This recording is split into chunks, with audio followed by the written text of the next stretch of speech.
Bonjour et bienvenue dans cette nouvelle émission de l'économie expliquée par mon père, Charles Gave, en présence du DAF. Et vous remarquerez que le DAF a aujourd'hui un ravissant panier. Et nous avons eu la grande surprise de le recevoir à l'Institut des Libertés d'un admirateur ou d'une admiratrice qui, à mon avis, s'est dit que ce pauvre DAF était à même le sol et qu'on le laissait vivre dans des conditions de vie absolument horribles. Et donc voilà, alors il vous remercie beaucoup. Et alors c'est rigolo parce que dès qu'il l'a vu, il a su que c'était pour lui. Il s'est mis à frétiller, le truc était encore emballé dans du plastique tout serré, et lui il était là comme un fou, on ne savait même pas ce que c'était, et lui était comme un fou face au panier, donc ça c'était très mignon. Et donc le DAF est extrêmement satisfait et les ronflements vont être encore plus forts que d'habitude. Voilà, donc là on l'a... Merci encore. Merci beaucoup. En tout cas, n'hésitez pas à envoyer des cadeaux à d'autres que au DAF, hein, parce qu'il y a aussi Emmanuel. On prend l'Armagnac, les cerises au kirsch. Les cerises au kirsch. Surtout en ces périodes de fête. La prune du grand-père, enfin. La petite poire, aucun problème. Tout ce que vous voulez. Voilà. Bon, un peu plus sérieusement... on a décidé cette semaine de faire un petit, parce que Vox Populi, Vox Dei, parce que beaucoup d'entre vous l'ont demandé, de faire un petit sujet sur la bourse. Et véritablement la bourse pour les nuls. Donc je vais faire fi de tout ce que j'ai pu apprendre, de tout ce que je peux connaître, et véritablement poser à Charles des questions de vraiment débutants pour les personnes qui elles-mêmes n'ont jamais pris le temps ou se disent qu'elles ne veulent pas y toucher parce que ça leur fait peur et que quelquefois on a peur de demander parce qu'on a peur d'être ridicule. Donc voilà, on va partir sur des explications sur les marchés en essayant d'être... On va aller du très simple, au moyennement simple, et peut-être on terminera un petit peu vers le compliqué. Et si j'ai le temps, je vous ai posé des questions sur le Twitter de l'Institut des Libertés. Enfin, je vous ai demandé vos questions sur ce sujet de la bourse, et je les poserai à Charles. Donc, pour revenir à l'origine, les marchés, c'est là où sont échangés les instruments financiers. Voilà. Pourquoi, à ton avis, au début, on a créé la bourse? Quand est-ce que ça remonte, cette espèce de dématérialisation, quelque part Ça remonte à la nuit des temps, parce que je crois que le premier code juridique qu'on ait, c'est ce qu'on appelle le code d'Hammurabi. Oui. Alors, attends, ça doit dater quoi, 3000 ans avant Jésus-Christ? Oui. C'est vieux comme les rues, quoi. Et déjà, à l'époque, il y avait des traités sur... la propriété, les obligations et ce qu'on appelle les options d'achat et les options de vente, call ou put. Donc, sur des matières premières, j'imagine? Sur n'importe quoi. Oui. Donc, dès le départ, les gens se sont rendus compte qu'ils avaient besoin d'un endroit où échanger, le cas échéant. Où l'offre et la demande se croisaient, mais pour de la propriété, quelque chose qui était en propriété réelle, c'est-à-dire c'est à toi, ou alors tu loues ta propriété, donc tu fais rentrer le temps dans le calcul, par exemple les hypothèques, le loyer, etc. Et puis des options sur ces deux trucs-là, pour te protéger contre une variation brutale. Donc tu essayes de te protéger contre une baisse de ton actif, tu essayes de jouer sur un actif dont tu penses qu'il va monter, et donc de toute façon là tu vas essayer de jouer à la hausse. Et donc, dès le départ, on a eu ces trois besoins qui sont la propriété, valoriser ma propriété, valoriser l'usage de ma propriété, c'est le loyer, et comment je protège ma propriété à la hausse ou à la baisse. Et donc, ça a été, je vous dis, ça fait 3000 ans qu'on le fait. Il n'y a rien de neuf. Et il n'y a rien d'autre. Dans tous les marchés financiers, il n'y a rien d'autre. Il n'y a que ces trois produits. Ce qui est assez rigolo quand on y pense, parce qu'on a fait des milliards et des milliards de produits dérivés, ça tourne dans tous les sens, des produits mathématiques, mais à la base, il n'y a que trois produits. Alors, à la base, il y a donc... la propriété, la valorisation de la propriété. Oui. Deuxièmement, la location de cette propriété dans le temps. C'est-à-dire que tu fais rentrer le temps, tu dis je ne vais pas me servir de ma propriété, je vais la louer à quelqu'un d'autre. Et puis ensuite, je voudrais protéger la valeur de cette propriété à la hausse ou à la baisse. Alors, quand on va sur un marché, on va te proposer des produits. On va te proposer d'abord ce qu'on appelle une action. Une action. Alors une action, c'est quelque chose d'assez simple. Tu es propriétaire. Voilà. C'est-à-dire que c'est à toi. Mais alors, comment tu l'achètes, cette action? En principe, tu as la monnaie, on en a souvent parlé ici, et tu fais une offre à quelqu'un qui a déjà cette propriété, et tu lui dis, je vous propose de vous acheter votre propriété à ce prix-là. Voilà, je vous propose 40 € pour une action. Une action. Pour une action. Et si le deal se fait, à ce moment-là, c'est le prix de cette action. À un instant T, mais ça va être tu le as prix. donné ton capital, il n'est plus à toi. Tu as donné 40 euros. Oui, c'est comme si tu achetais une baguette. C'est comme si tu achetais une baguette, c'est plus à toi. Et ensuite, ce que va faire la différence avec une baguette, c'est que cette action, ça représente une capacité de production et qui va, dans le futur, dégager des cash flows. Voilà, c'est ce qu'on appelle les dividendes. Les dividendes. Donc c'est comme si en fait cette baguette, elle te faisait des petits pains au chocolat voilà, de temps en temps. Tu n'achètes pas la baguette, tu achètes la boulangerie. Oui. Et donc la boulangerie, il y a des gens qui bossent dedans et tout, puis une fois qu'ils ont pris le blé, les salaires, etc., tu espères qu'il restera un dividende qui te paiera. Voilà. Et donc tu as payé ces 40, mais tu espères dans le temps que si tous les ans... Si la boulangerie ferme, tu as tout perdu. Tu as tout perdu, mais si tout se passe bien, on va te redonner 3 € par an. On va te redonner 3 € par an, ce qui fait qu'au bout de 15 ou 20 ans, tu auras payé ton truc et tu auras tout le reste gratuit en quelque sorte. Oui. Donc la propriété, c'est la participation à un processus de risque. Tu abandonnes ton capital et tu mets ton capital à 100% en risque. Oui, parce que le problème, c'est que si la boulangerie fait faillite, là, tu n'as plus rien en tant qu'actionnaire. Rien. Tu es juste, j'imagine, dans la liste... et encore, tu es tout en bas de la liste... De la liste des créanciers. Les créanciers, tu es tout en bas. Tu as le super privilège des salariés, tu as les créanciers qui donnent la farine et tout. On te donnera peut-être 2 ou 3 euros. Et s'il reste un epsilon, après le vendeur de photocopies, voilà. tu auras quelque chose. Donc, tu n'as plus rien. Donc, en quelque sorte, tu mets ton capital à risque. Et quand il y a des crétins comme Mélenchon qui disent c'est scandaleux les dividendes, ils disent dans le fond que le risque ne devrait pas être rémunéré. Or, il n'y a pas de raison que si tu prends un risque d'abandonner ton capital, il ne soit pas rémunéré. C'est parce que, mettons-nous, sinon, du côté de la boulangerie, elle a besoin de se financer. Évidemment. Parce que pourquoi elle fait des actions? C'est pas pour s'amuser. Enfin, là, on prend l'exemple de la boulangerie, mais c'est... Parce qu'on en achetait une il y a longtemps.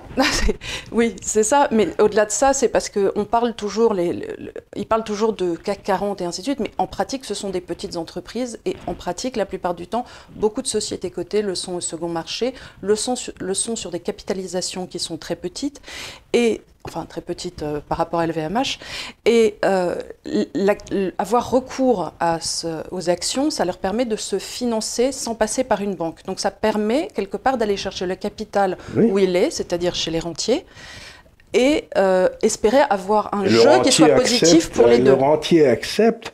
Mettons soit un gars comme moi, qui a un certain âge, qui a un petit peu d'argent devant lui, et il voit arriver un jeune qui lui dit « Écoutez, j'ai un truc qui va tailler des croupières à Microsoft, pas possible. » Vous le regardez avec intérêt, vous dites « Bon, c'est un fou de plus, mais on ne sait jamais, il réussira peut-être. » Donc vous lui mettez un petit peu d'argent chez lui, puis un petit peu d'argent chez un autre, en espérant que sur les 10, vous mettrez un petit peu d'argent, il y en a un qui cartonnera et qui fera 100 fois la mise. Et c'est à peu près comme ça que ça se passe, vous savez. C'est exactement, encore une fois, vous allez me dire que je suis obsédé par les évangiles, mais c'est pas faux. Dans les évangiles, il y a le semeur qui sème sur la route, qui sème sur les ronces, qui sème dans un champ fertile, etc. Et puis d'un seul coup, il touche 100 fois sa mise là où ça a pris. Et c'est exactement comme ça le capitalisme. C'est-à-dire que vous mettez de l'argent partout, enfin vous essayez, il y a des trucs, et les idées les plus rationnelles ne sont pas automatiquement les meilleures, hein, c'est pas... Et puis d'un seul coup, il y en a une qui marche, mais qui marche et qui donne 100 fois, 1000 fois, 10 000 fois la mise. Et donc, là, on revient sur la notion d'idée utile. Il y a des idées fausses et inutiles, il y a des iddes fausles et utiles, et il y a des idées utiles. L'idée, donc, un gouvernement pourrait savoir, parce qu'il est très malin, qu'il va y avoir plus de blé qui va pousser dans les ronces que dans la terre fertile, ce qui est possible, j'en sais rien, c'est déjà une bêtise. Parce que ce qui compte, c'est... La diversification. La diversification et la prise de risque dans des endroits où personne n'irait. Et ça, c'est... Et ça, quelque part, c'est la caractéristique de l'entrepreneur. Exactement, le type. Par exemple, le type qui va prendre des risques, parce que quelque part, il en prendra la responsabilité si toutefois ça échoue. Il sera foudroyé. Oui. S'il rate, il sera foudroyé. Dans une logique schumpeterienne. Alors qu'une décision étatique se fait toujours dans des commissions avec un parapluie tellement large qu'en fait, il y a zéro prise de risque et donc aucune possibilité quelque part que ça marche. Non, mais parce qu'ils ne prennent pas de risque. Mais en plus, si ça rate, ils continuent à mettre de l'argent. Ils diront non, c'est parce qu'on n'en a pas mis assez. C'est comme le communisme, ça n'a pas tué assez de personnes. Si vous voulez 100 millions, c'est pas assez. Ils en auraient tué 200, ça aurait mieux marché. Donc, encore une fois, il faut qu'il y ait la responsabilité individuelle de la prise de risque et qu'il soit assumé. Par exemple, moi, quand j'ai commencé dans ma carrière, il y a bien longtemps, J'ai quitté ma banque au bout de 3 ans. Et mon but, c'était d'aller expliquer aux banques. Alors oui, revenons en arrière 5 minutes, parce que les gens, on a eu des papiers idiots sur toi et te qualifiaient de trader, de machin, d'évadé fiscal, de je sais pas quoi. Bon bref, toujours est-il, quand tu es arrivé, donc tu as fait l'école de gestion à Toulouse, tu as fait Sciences Po. J'ai fait un doctorat d'économie à Toulouse, Sciences Po, une business school aux États-Unis. Voilà. J'arrive dans une banque. Donc tu étais la banque de Suez, pour ne pas la nommer. Qu'est-ce que tu faisais à l'époque, donc dans cette banque à type comme toi? On m'a dit, vous suivez le marché des actions canadien et américain. Bon, je connaissais rien. Hein. D'une famille d'officiers, inutile de vous dire qu'il n'y avait pas un rond dans la famille, donc on ne savait pas ce que c'était qu'une action. Et puis je commence à m'intéresser à un truc, ça montait, ça baissait sans arrêt. Et je me suis dit, mais il faut que je comprenne pourquoi ça monte ou ça baisse. Donc j'ai commencé vaguement à essayer de comprendre. Donc tu as fait quoi, des modélisations mathématiques? Non, je me suis dit, pas vraiment. Je me suis dit, dans le fond, l'essentiel, c'est de savoir, je vais dire une bêtise, est-ce qu'il y a plus d'idiots que d'argent ou plus d'argent que d'idiots? Vous voyez, parce que s'il y a plus d'argent que d'idiots, la bourse va monter. S'il y a plus d'idiots que d'argent, la bourse va baisser. Vous voyez ce que je veux dire? Bon. Donc, la bourse, c'est un peu la physique des fluides. Il y a le pognon qui le fait monter, puis quand il n'y en a pas assez, la bourse est une espèce de réserve de valeur. Ceux qui ont besoin d'argent et qui ne peuvent pas le trouver ailleurs parce que la Banque centrale n'en crée plus, par exemple, vendront leurs actions pour maintenir leur société en vie. Et donc, à ce moment-là, c'est un peu une espèce de truc qui se gonfle et qui se dégonfle selon la liquidité. Le marché des actions dans son ensemble. Et donc, je me suis dit, ça, c'est une intuition que j'ai eue dès le début. Je me dis, je vais creuser cette intuition. Ça n'intéressait pas du tout la banque. Donc, je me suis dit, je vais aller la creuser tout seul dans un coin avec l'aide de 4 banques suisses qui m'ont financé à l'époque. Donc là, on est en 74 73. Et puis, je fais ça. Donc, tu montes ta première boîte. Et donc, ma première boîte, c'était d'aller expliquer aux banques ce qu'il fallait faire avec l'argent de leurs clients. Donc, c'était du conseil. C'était du conseil. Et alors, si les gens me regardaient, ils me disaient, mais enfin, c'est une idée, mais vraiment complètement stupide. Mais alors, il n'y a pas plus stupide. Comment pouvez-vous avoir une idée aussi bête? Mes parents étaient terrassés, par exemple. Mais complètement terrassés. Mais enfin, tu es dans une bonne banque avec un salaire fixe. Qu'est-ce que tu fais? Tu vas foutre à l'extérieur. Bon, j'y vais quand même.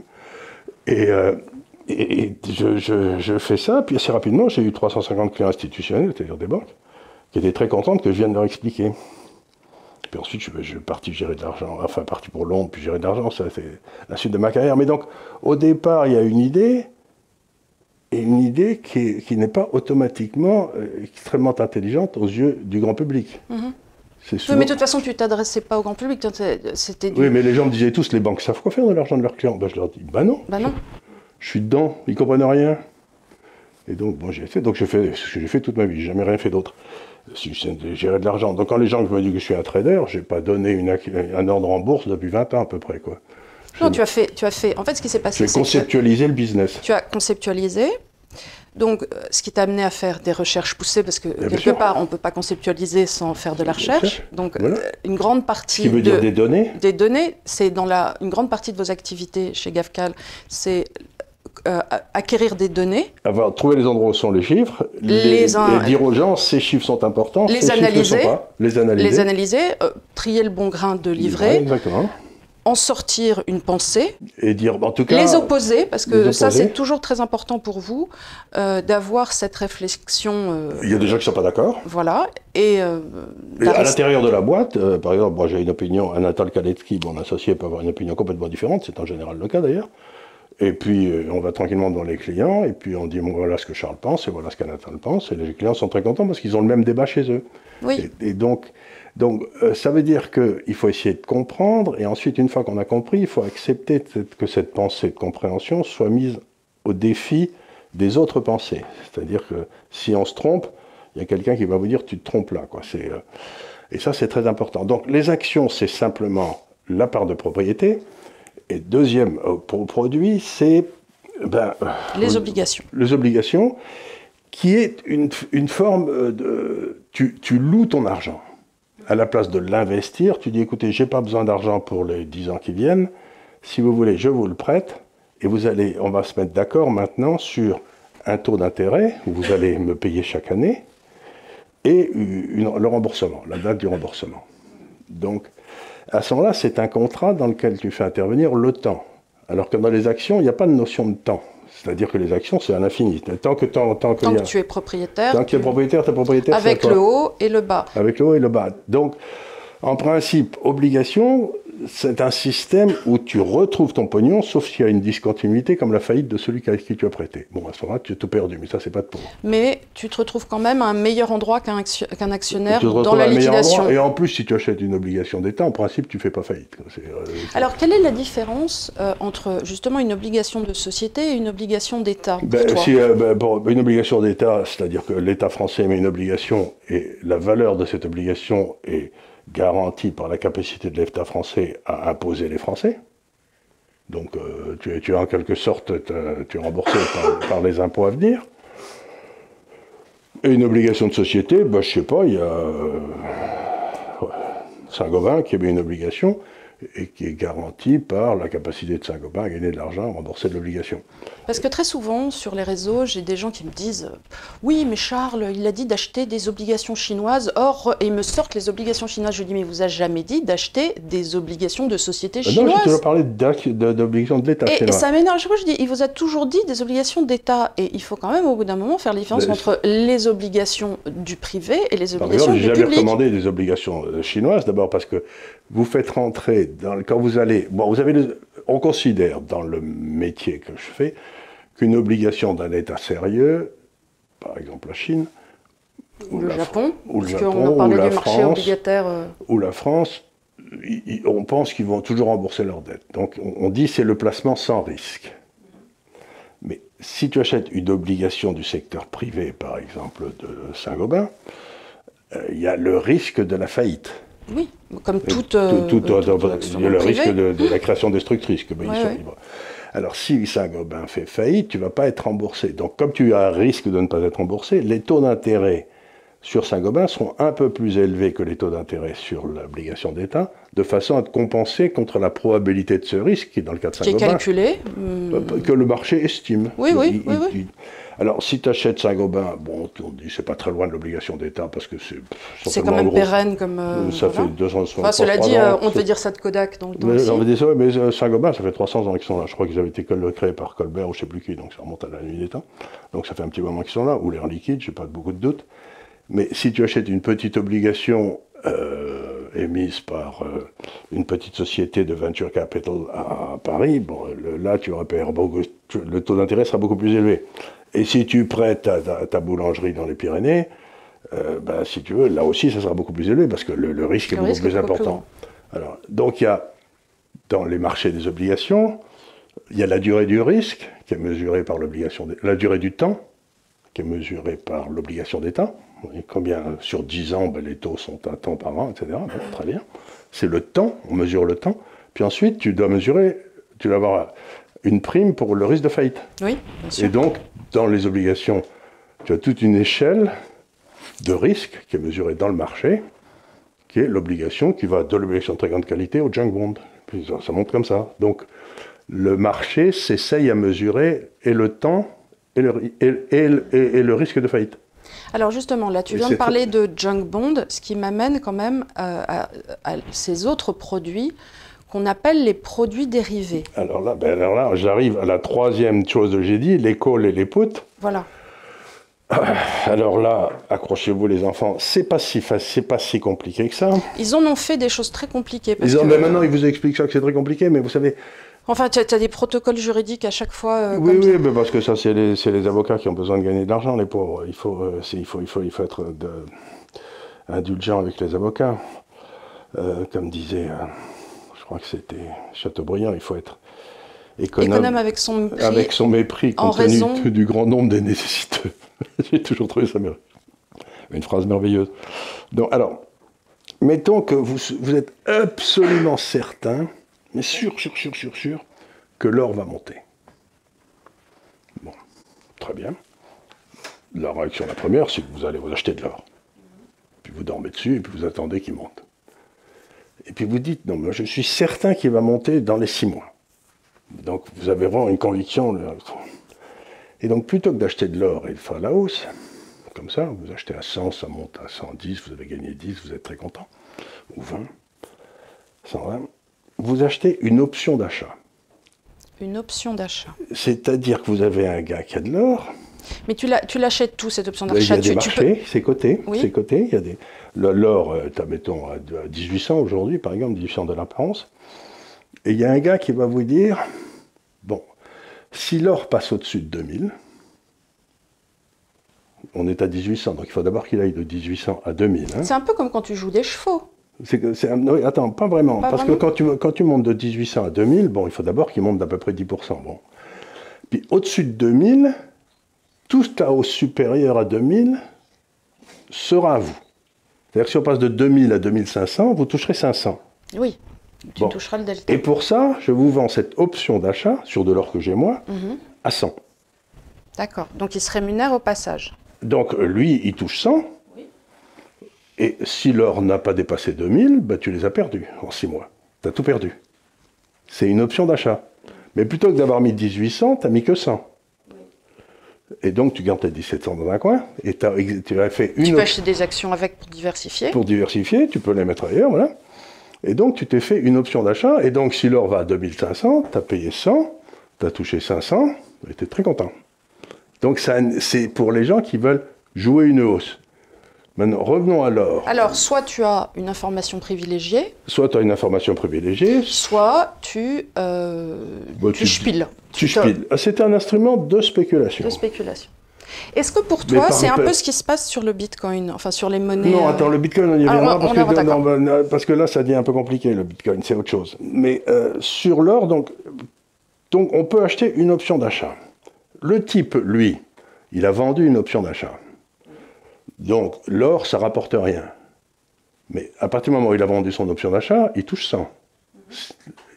Donc, ça lui rapporte quelque chose. Donc, il faut savoir qu'à peu près 4 options sur 5 d'achat sont abandonnées. C'est-à-dire que le type perd tout. Ah. Donc, si tu joues la probabilité, en fait... Ben voilà, si tu es un gros détenteur d'or, tu vendras toujours un petit peu d'options d'achat sur ton stock en disant, je vais me faire un rendement comme ça, tranquille, et ça me... Bon. Ça, c'est donc une option d'achat. C'est une façon aussi pour un gars qui a un gros stock d'or de se faire un rendement en plus. En jouant sur les autres, mais pour les autres, ils rendent service parce que ça leur évite d'avoir à mettre 1800 en or. Tu vois ce que je veux dire, c'est... Et puis maintenant, imagine que tu sois le détenteur de centaines de kilos d'or, ou comme un gars que j'avais rencontré il y a quelques années, j'étais jeune, qui m'avait dit, vous savez, jeune homme, j'étais optimiste sur l'or à l'époque, il m'avait dit, jeune homme, vous savez, j'en ai 9 tonnes. Je m'étais dit, ça va. C'était un particulier, 9 tonnes, c'est bien. Bref. Il lui fallait des plachets renforcés, hein, parce que 9 tonnes... 9 tonnes, je sais pas, il devait les avoir quelque part dans une banque centrale. Donc on dit, maintenant j'ai quand même 9 tonnes d'or. Ça m'embêterait si ça baissait. Oui. Et donc à ce moment-là, tu achètes une option de vente. L'inverse. L'inverse, c'est-à-dire que l'or est à 1800, tu dis, j'aimerais pas qu'il baisse en dessous de 1700, parce que ça m'embête. Oui, parce que toi, tu as peut-être fait des hypothèques. Donc je vais acheter une assurance auprès de quelqu'un qui, si l'or baisse en dessous de 1700, s'il va à 1000, eh ben je lui vends à 1700, j'en ai rien à foutre. C'est lui qui prend la perte, c'est pas moi. Et donc à ce moment-là, j'ai une option de vente à 1000, à 100, pardon. Et donc ces options, ça permet de gérer, encore une fois, la grande affaire des marchés financiers, c'est le temps. Donc les mouvements dans le temps qui peuvent être très brutaux, tu peux les lisser en vendant ou en achetant des options d'achat et des options de vente. Tu vois ce que je veux dire? C'est une façon de faire rentrer le temps et la spéculation dans ton... Et tous les produits dérivés sont une forme ou une autre, ou un call, le premier, ou un put. Il n'y a rien d'autre. Donc en fait, les marchés financiers, c'est très simple.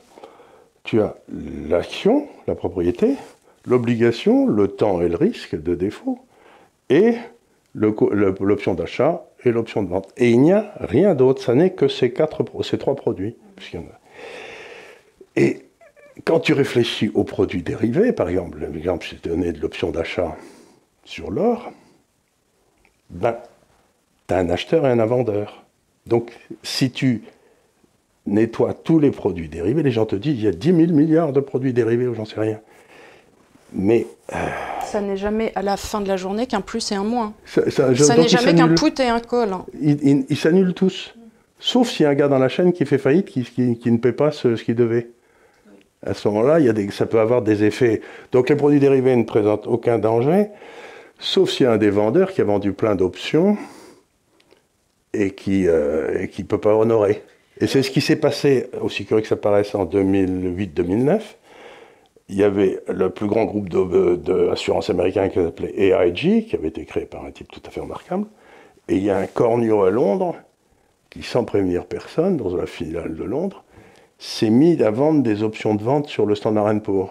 Et pourquoi il a fait ça, lui, ce jour-là? Parce que comme le Standard & Poor's montait tout le temps et ne pouvait que monter, il prenait pas de risque. Et puis quand le Standard & Poor's s'est pété la gueule, AIG a failli sauter.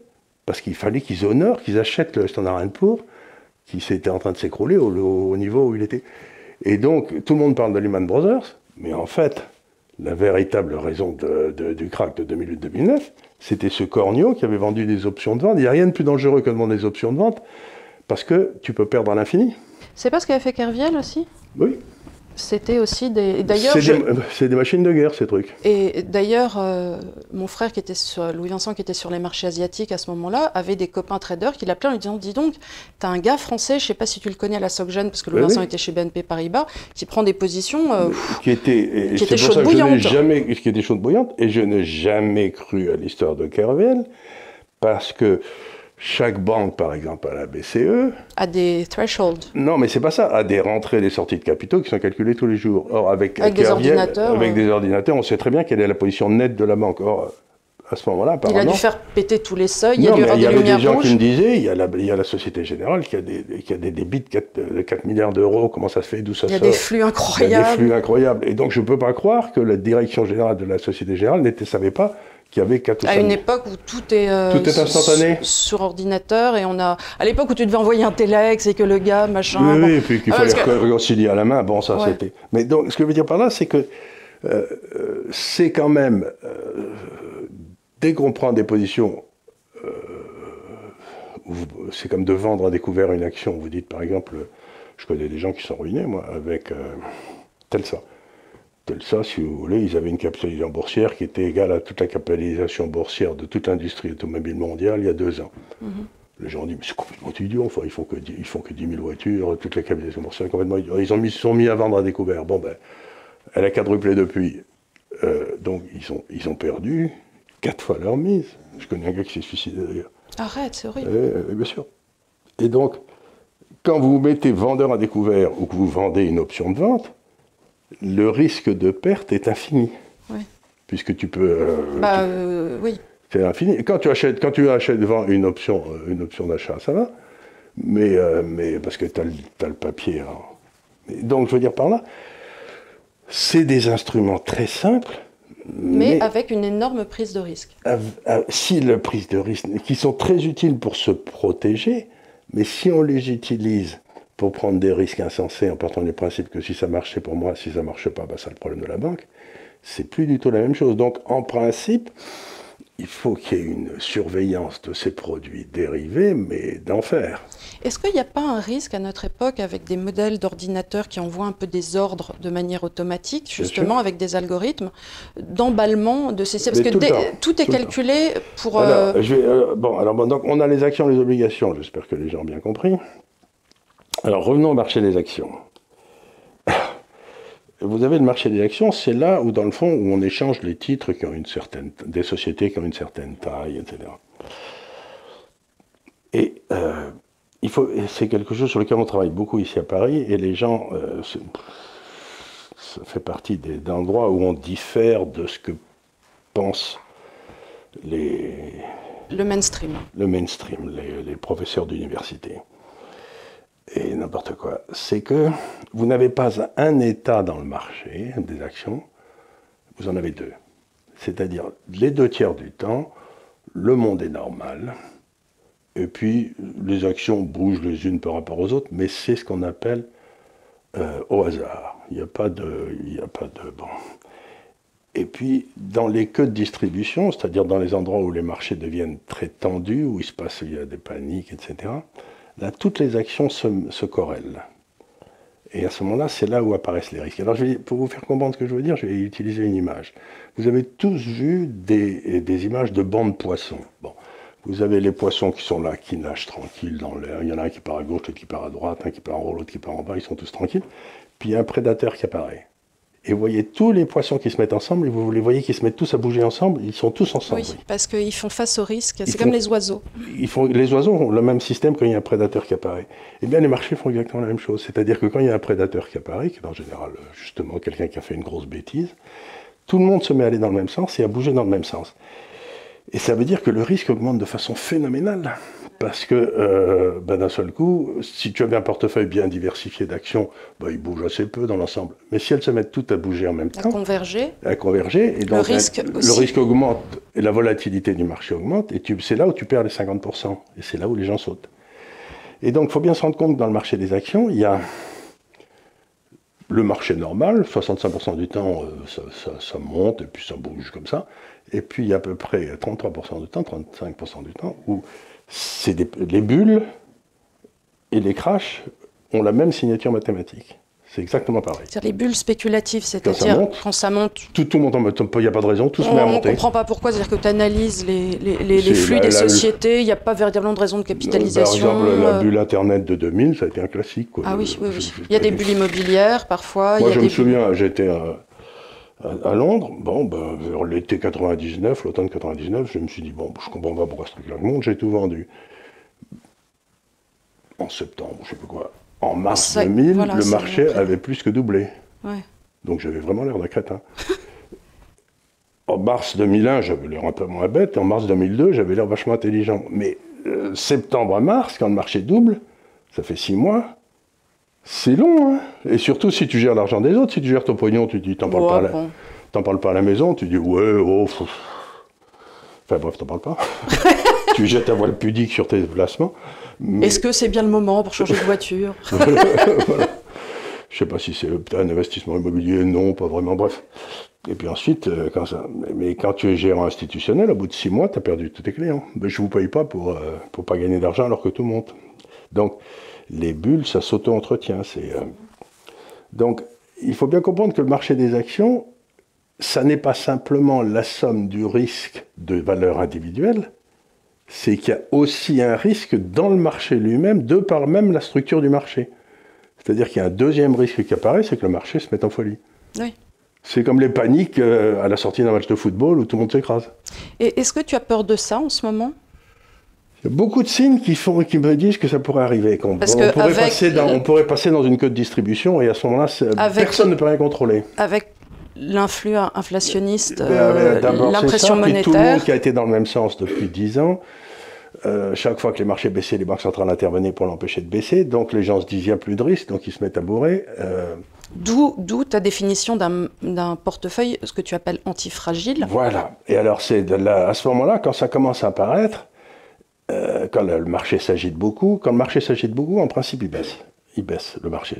Parce que les gens payent. Oui. Il est fragile. Mais il y a des valeurs, il y a des variables, il y a des outils, des actifs dans le marché qui, eux, sont antifragiles. C'est-à-dire que quand ils se mettent à s'agiter, ils montent. Il n'y en a pas tellement. Et il y a l'or, et il y a les marchés obligataires de très bonne qualité. Dont le marché chinois aujourd'hui, c'est pour ça que je recommande le marché chinois. Donc je dis, c'est peut-être. Et aussi parce qu'on est payé extrêmement grassement par le gouvernement chinois, il faut quand même le dire. Oui, d'ailleurs, ils sont radins, vous pouvez pas savoir. Voilà. Hein, je soupçonne que c'est eux qui ont envoyé le. Pour te corrompre. Pour me corrompre. Bon, alors, si vous avez des Rolex. Voilà, moi ils trouvent que je peux être corrompu pas cher, mais. Oui. Écoute, on se donne les moyens de notre corruption. C'est lui qui est responsable. Tout ça pour qu'il aille se mettre là-bas. Au début, il était content, mais maintenant. Ouais, non, mais il fait des petits tours, il va revenir. Il va revenir. Donc, grosso modo, essayons de résumer ce qu'on a dit sur les marchés, parce que c'est important. Vous avez le droit de propriété, c'est les dividendes qui vous sont payés après, ou les loyers si vous avez acheté un immeuble, hein, ça va sans dire, ou un appartement. Vous avez le droit de propriété, vous avez l'allocation de votre actif, donc vous en perdez l'usufruit pendant 10 ans, par exemple. Et vous avez les outils spéculatifs pour jouer autour, pour protéger contre une hausse, ou jouer une baisse, ou protéger une baisse ou jouer une hausse. Et puis, une fois que vous avez, par exemple, les actions, vous les mettez dans le marché, elles commencent à être cotées, Et il y a un risque supplémentaire qui se met à apparaître à ce moment-là, c'est que le risque que le marché lui-même devienne fou. Voilà, ce que tu viens d'expliquer. Voilà, donc il y a... Et ça, tu ne peux pas véritablement t'en protéger. Il y a des outils comme les antifragiles. Comme les antifragiles, mais je veux dire, il n'y a pas de martingale, il n'y a pas de... Ah non, il n'y a pas de martingale. Il faut se dire, là, j'ai l'impression d'être dans un moment... On le sait, on a des mesures pour vérifier, par exemple, pour ceux qui connaissent bien la bourse, il y a un outil qui s'appelle le VIX, qui est la volatilité du marché à New York, qui est coté tous les jours. Hein. Bon, quand le VIX passe au-dessus de 27, je commence à serrer les fesses. Oui, tu te dis, là, va se passer un truc, je ne sais pas pourquoi. Mais s'il reste au-dessus de 27, je me dis, oulala, il est temps d'aller voir dans le trou que si on dirait, tu vois, tous aux abris, quoi, tous aux abris. Mais la semaine dernière, par exemple, il est passé à 30, puis il est retombé à 21. Bon, ça va. C'était juste un emballement parce que... C'était juste, il y a eu un petit coup de trouille parce que le gouverneur de la Banque centrale a dit quelque chose.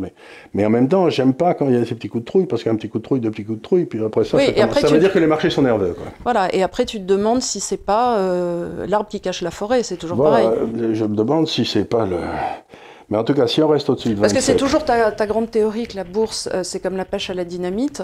On voit d'abord remonter les petits poissons, et puis tout à coup, tu vas remonter la grosse baleine. C'est-à-dire tu vas remonter un poisson, un autre poisson, puis après, tu vas remonter le cachalot. Et là, tu te dis, les trois petits poissons annonçaient quand même la remontée du cachalot. Quand vous voyez des gars arriver le ventre en l'air comme ça, c'est qu'il y a eu une explosion en dessous, et qu'il y a peut-être un gros qui a été tué. Oui, ça arrive. J'en ai vu remonter des baleines.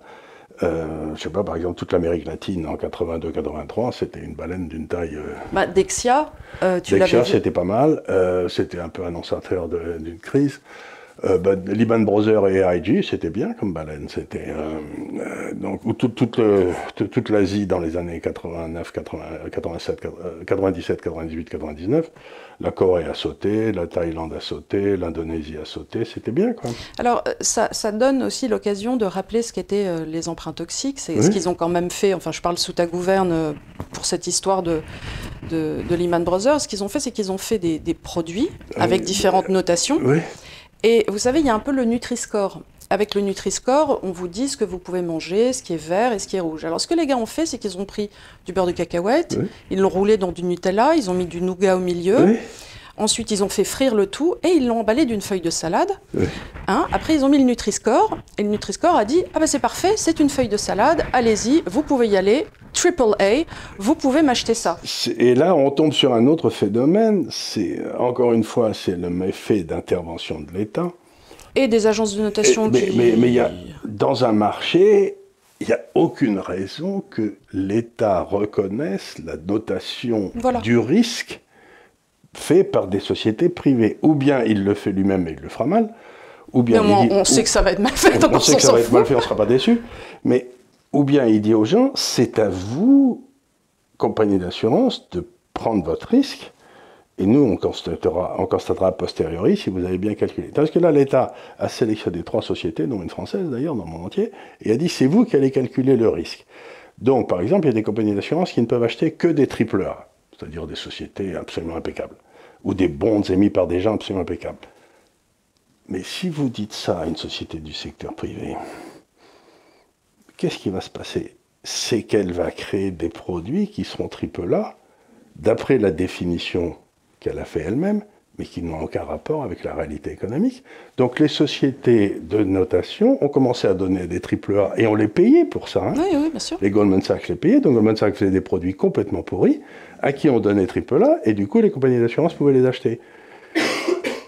Et tout le monde a sauté comme des bouchons. Mais le crime, c'est d'avoir donné, en quelque sorte, la clé de la porte, du cellier, en quelque sorte, où vous gardez votre pinard, à une bande d'alcooliques qui étaient les sociétés de notation. Mais déjà, ce que je ne comprends pas intellectuellement quand ils ont fait ça, c'est qu'on a le principe en gestion de droit public qui est les ordonnateurs et les comptables. C'est ça, et j'ai envie de dire, ils étaient ordonnateurs et comptables. Tu te dis, mais forcément, non, mais ils étaient non seulement ordonnateurs, mais ils n'étaient pas du droit public. Oui. Ils étaient du droit privé, de faire de l'argent. Donc je ne comprends pas comment ils n'ont pas respecté intellectuellement ce principe qui doit nous venir du droit romain, qui a toujours existé. Mais qui a toujours existé, c'est-à-dire que l'État a fait passer une régulation en disant tout le monde doit acheter des AAA pour les compagnies d'assurance. Et ensuite, il dit, qui juge du AAA, c'est une société du secteur privé. Mais attendez, ça ne va pas du tout, ça. C'est-à-dire qu'il a délégué la puissance publique c'est comme les fermiers généraux qu'on rendait responsables de lever les impôts. C'est une erreur conceptuelle, mais inimaginable, et qui a été à l'origine de la crise de 2008-2009. Voilà. Mais ça n'a rien à voir avec le capitalisme. Et encore une fois, c'est du capitalisme de connivence. Oui, bien sûr.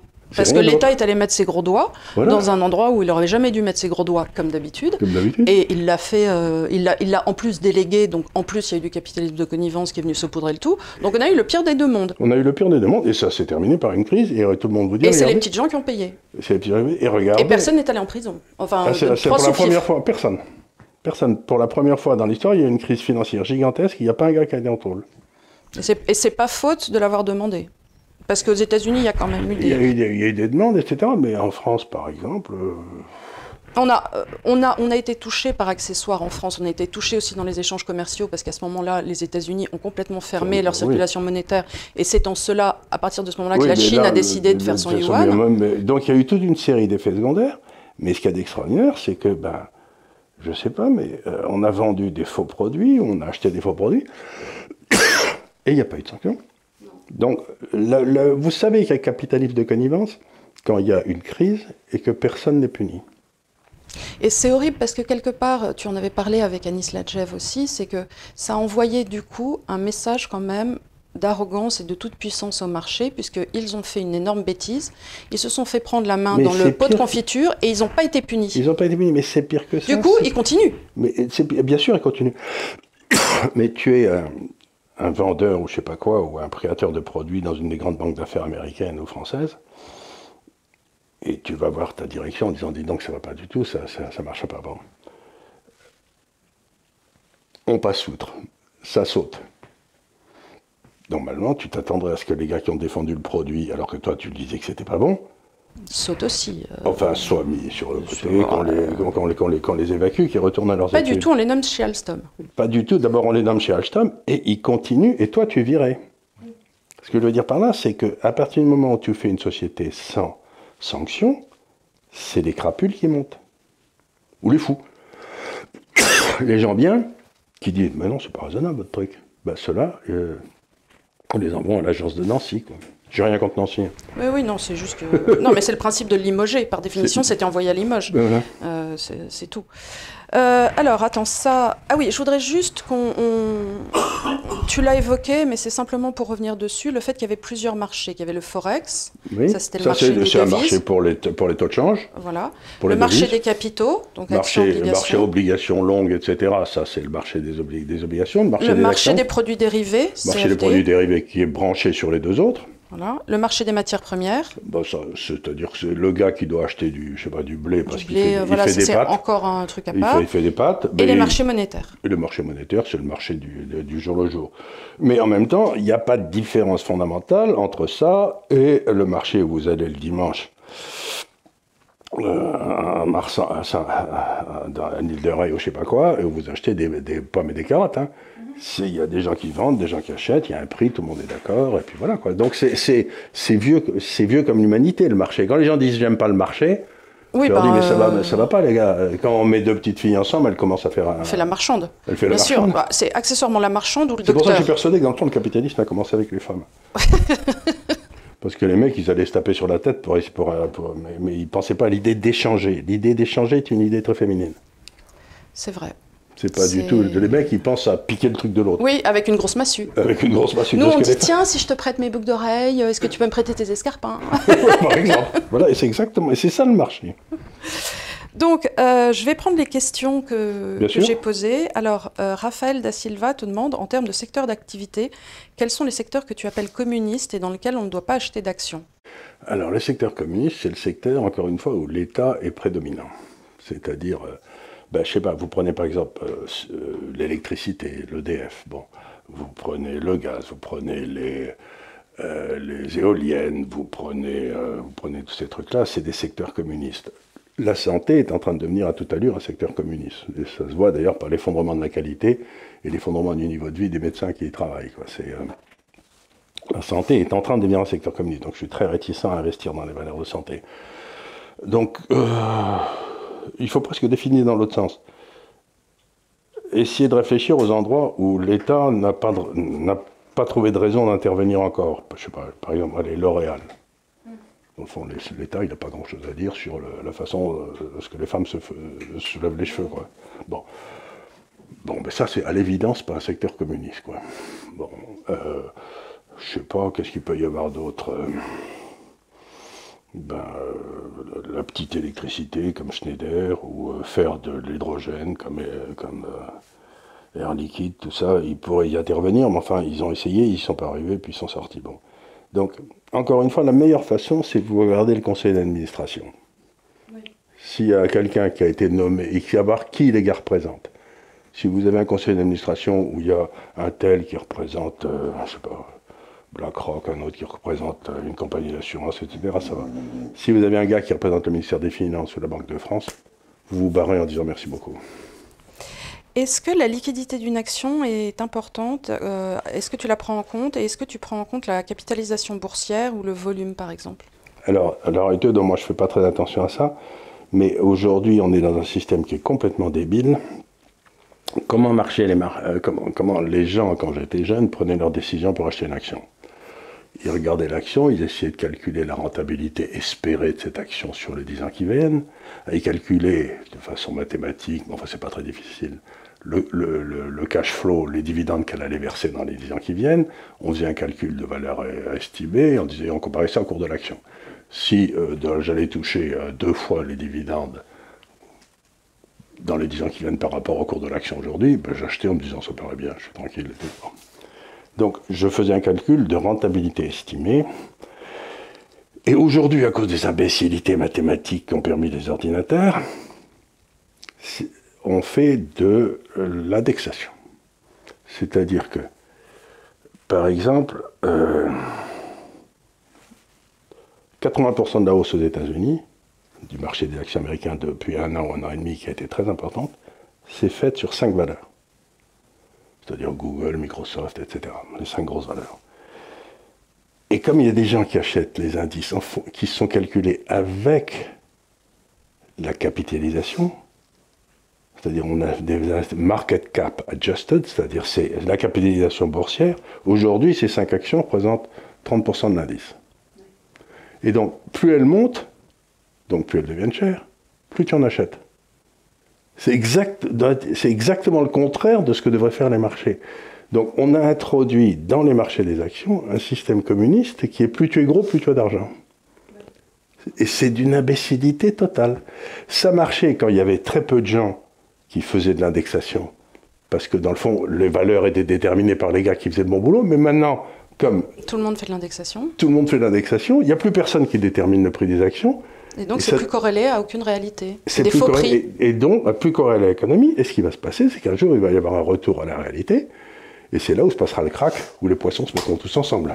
Bah, il est certain que si c'est calculé comme ça, tu as des bulles spéculatives qui vont s'instaurer. Il ne peut pas y avoir de bulles spéculatives. Puisque ce n'est plus calculé sur des valeurs mathématiques réelles. Non, plus ça monte, plus tu dois acheter. Plus ça monte, plus ça monte. Donc, voilà, c'est ce qu'on appelle l'achat de momentum. C'est-à-dire, comme ça monte, j'achète. Vous savez, c'est la vieille blague du gars qui est au bord de la mer, le boursier. Son fils va lui voir, papa, la marché monte, et il dort à moitié, il lui dit achète. C'est exactement ça. Donc si ça monte, j'achète. Mais non, il y a des moments où il faut vendre. Est-ce que tu penses que les marchés peuvent vaincre les banques centrales, la BCE et la Fed? Elles battent toujours les banques centrales. La question, c'est le temps. Il n'y a pas d'exemple d'un marché central. Le marché peut-il vaincre les banques centrales, BCE et Fed, en vendant toutes les obligations émises par les États en même temps, afin de les submerger une bonne fois pour toutes? Là, on a une stratégie d'attaque. Non, mais c'est-à-dire... prenons l'exemple de l'Europe. Le marché obligataire de tous les pays européens, c'est à peu près, ça devient tellement gros, 40 000 milliards de dollars. D'euros. 40 000 milliards d'euros. Enfin, c'est très gros.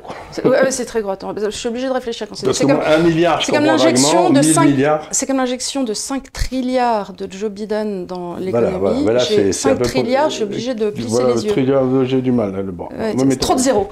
Il y a plein de zéros, c'est énorme. Bon, mais on se met d'accord que c'est gros. Dans le temps, ce qui donnait la valeur à ce marché obligataire, c'est que ce marché obligataire était ancré dans une banque centrale sérieuse qui était la Bundesbank. Donc la Bundesbank vous donnait entre 2 et 3% réels. Ça, c'était le papier de cette semaine. C'était le papier de cette semaine. Donc 2 à 3% par an réel, donc vous étiez protégé. le rôle de la Bundesbank a été détruite par Mario Draghi en 2012 quand il a dit « whatever it takes », c'est-à-dire qu'il sauverait l'euro à quel que soit le prix. Il a sauvé l'euro, mais ça veut dire que du coup, maintenant, les taux réels sur la Bundesbank sont à -2, -3, -4. C'est-à-dire que sur les obligations allemandes, pour la première fois dans l'histoire. Bon, c'est un drame. Je ne comprends pas comment les assurances-vie tiennent encore, mais bon, autre sujet. Il faut 10 ans pour les couler parce qu'elles ont des réserves. Oui, mais elles perdent tous les ans. Elles perdent tous les ans, elles vont continuer à perdre, et les fonds de pension, ils vont continuer à perdre. Bah oui, si tu as -2. Si tu as -2, -3, si tu veux. Donc, ça veut dire que c'est 40 trillions, je ne sais pas ce que c'est, ne valent rien. Pour revenir à notre... Donc, les gens vont vouloir en sortir. Alors, pour l'instant, ils en sortent doucement. Et donc, je ne sais pas si tu as remarqué, mais l'euro baisse doucement. Parce que, bon, ils sortent 1 trillion, 500 000. Ce qui est un peu la double peine, parce que l'euro baisse doucement, et en même temps, l'inflation, là, est à 2,8. Elle est à 2,8, ou et on va se retrouver à 6. Elle est à 6 aux États-Unis, comme toujours. Elle peut aller là. Mais ça veut dire que le détenteur d'obligations, il va avoir une perte en termes réels, plus une perte sur le taux de change. Super spread. Super spread. Donc il se dit, mais qu'est-ce que je fous dans ces trucs-là? Ah bah. Donc il va sortir de ça. Mais le jour où d'un seul coup, les gens vont se dire, tout le monde va se dire, mais pourquoi je reste dans ce truc-là? Le problème, c'est que beaucoup de gens y sont sans le savoir. Oui, ben bien sûr, leur fonds de pension, les assurances-vie. Les assurances-vie. Ce que la thèse de la question là, c'est qu'à un moment, il peut y avoir un emballement, tout le monde dit, je veux sortir en même temps. Et là, une sorte de bank run. Sur le marché obligataire. Sur le marché obligataire. Et là, à 40 trillions, il n'y a rien qui tient. Est-ce qu'ils ne seront pas obligés, dans ces cas-là, de fermer le marché et de dire on fait un par un? À ce moment-là, ce qui se passera, c'est que, je ne sais pas ce qui va se passer, mais en tout cas, le marché sera fermé. Le marché sera fermé, oui. Le marché sera fermé. Il dira non, vous n'avez pas le droit. Et je vous signale que dans le droit français, a été introduit par M. Sapin quand il était ministre des Finances il y a quelques années, le fameux ça sent le sapin, une possibilité que si vous avez des obligations françaises et que vous voulez les vendre, on peut vous empêcher de les vendre. Ah, formidable. Il y a une protection contre le run. Donc c'est pour ça qu'il vaut mieux les vendre quand vous pouvez. Tant qu'il y a une liquidité, tant que les banques centrales achètent, il y a de la liquidité. Mais si d'un seul coup tout le monde veut sortir en même temps, il n'y a plus rien. Ah oui, c'est le principe. C'est le principe. Écoutez, je pense qu'on est à 51 minutes, donc je ne veux pas, bien qu'on ait encore plein de questions. Bon, une petite dernière pour la route. Allez, pour la route. Un dernier verre. Quel est pour toi le modèle le plus rentable en termes de risque-bénéfice, de modèle de trading ou d'investissement, dividende, intérêt composé? Alors... De Dimitri Lobato. Dimitri, quel est le modèle? Il y en a plusieurs. Il y a plusieurs modèles. Soit vous... Tu avais l'histoire d'être en action par rapport à son âge et en obligation. Voilà. Tu as 25 ans, tu as 25% en obligation, 75% en action. Alors, il y a d'abord le 100 moins votre âge en action. Bon. Mais aujourd'hui, comme les obligations ne valent rien... Tu remplacerais les obligations par de l'or? Je remplacerais les obligations par de l'or et des obligations chinoises. Parce qu'on est payé largement par le gouvernement. Voilà, il ne faut jamais oublier ça, donc je touche une commission. Donc, à chaque obligation chinoise, il touche la moitié. La moitié. Sachez-le. J'aimerais bien. Depuis le temps que j'essaye de me faire acheter, personne n'essaye de m'acheter jamais. Ouais. Ils doivent penser que je suis incorruptible, ça doit être ça. Donc le modèle aussi, si vous voulez, c'est qu'il y a plusieurs modèles qui marchent bien. Il y a des traders la seule chose, c'est une fois que vous avez pris une discipline, vous la tenez. C'est-à-dire que je connais le nombre de traders qui ont sauté, parce que par exemple, s'ils commencent à perdre 10%, ils vendent. Puis ils commencent à perdre 10% sur un truc, mais cette fois-ci, ils se disent non, je ne vais pas vendre parce que vraiment c'est trop bête, quoi. Et donc si vous dites, dès que je perds 10% sur une position, je vends, c'est très bien. Donc, mais il faut tenir. Voilà, tu dis qu'il faut avoir des lignes fermes et s'y tenir. Et s'y tenir, être discipliné. C'est-à-dire, le problème, c'est que tu dis, bon, moi, j'achète jamais une valeur qui est en dessous de sa moyenne mobile. Allez, j'en sais rien. Puis un jour, vous le faites, et puis ça se pète la gueule, et vous dites, mais non, je vais continuer. Donc, il y a un certain nombre de disciplines qu'il faut tenir, mais il ne faut pas en changer sous prétexte que vous êtes tombé amoureux de la valeur. Oui. C'est-à-dire qu'il faut rester froid comme un calamar. Tout un programme. Donc, sur cette idée de rester froid comme un calamar, on va... alors, je ne sais pas si c'est la dernière émission avant Noël ou si on fait une jeudi prochain. On n'a pas encore décidé. On n'a pas encore décidé. C'est quelle date jeudi prochain, d'ailleurs? C'est quelle date jeudi prochain? Le 23, ça risque d'être un peu juste. Hein. Donc on va vous souhaiter un très joyeux Noël. Et n'oubliez pas d'envoyer des cadeaux. Non, merci encore à la personne qui nous a envoyé ce petit livre. Il a adoré. Merci beaucoup. J'espère que cette émission sur connaître un peu la bourse et connaître un peu plus le travail de Charles et comment essayer de vous protéger vous aura servi. En tout cas, n'hésitez pas à nous suivre aussi sur notre compte Instagram qui est Institut des Libertés _officiel. Et je vous dis à peut-être dans 2 semaines. Donc, merci beaucoup. Ou 3. Ou 3. Non, 2. Bon, merci beaucoup. Au revoir.